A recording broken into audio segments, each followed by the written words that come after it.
Japan's systematic denial of the comfort women issue begins with the selective erasure of historical records. In government archives, documents detailing the forced mobilization of women during World War II are redacted or destroyed. Official reports often omit the term comfort women, undermining evidence of state-sponsored sexual slavery. This institutional erasure has allowed Japan to perpetuate the myth that these women voluntarily participated. The lack of transparent historical documentation continues to fuel international criticism and skepticism about Japan's acknowledgement of its wartime atrocities.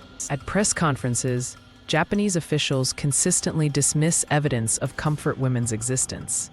They claim that the women willingly participated and were compensated, despite overwhelming testimonies and historical records proving otherwise. These statements, often made under the Japanese flag, reflect a broader strategy to downplay Japan's wartime crimes. Outside the venues, protesters hold signs demanding truth and justice, but their voices are ignored. This public denial reinforces the government's narrative and deepens the pain of survivors and their advocates.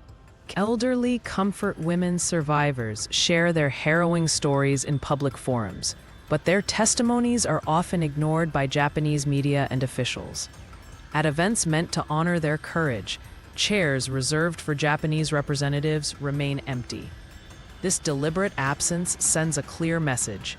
Japan refuses to acknowledge the survivors' suffering. The women, many of whom are in their 90s, continue to fight for recognition and justice. But their voices are marginalized in Japan's national discourse, leaving their pain unresolved. Far-right nationalist groups in Japan actively deny the existence of comfort women, organizing protests and vandalizing memorials. They carry banners proclaiming "Ian Fua Uso," comfort women are a lie, and spread misinformation to discredit survivors' testimonies. This societal denial is a reflection of Japan's broader reluctance to confront its wartime past. The vandalized statue of a comfort woman in the background symbolizes the ongoing struggle for recognition and the deep-seated resistance within Japanese society to acknowledge historical truths. Japan's denial of the comfort women issue has drawn widespread condemnation from the international community. At the United Nations, diplomats scrutinized Japan's delegate, urging the government to acknowledge its wartime crimes.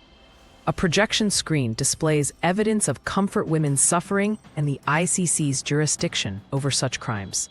Despite Japan's attempts to rewrite history, global pressure continues to mount. Survivors and their advocates hope that this international scrutiny will eventually force Japan to confront its past and provide the justice they have long awaited.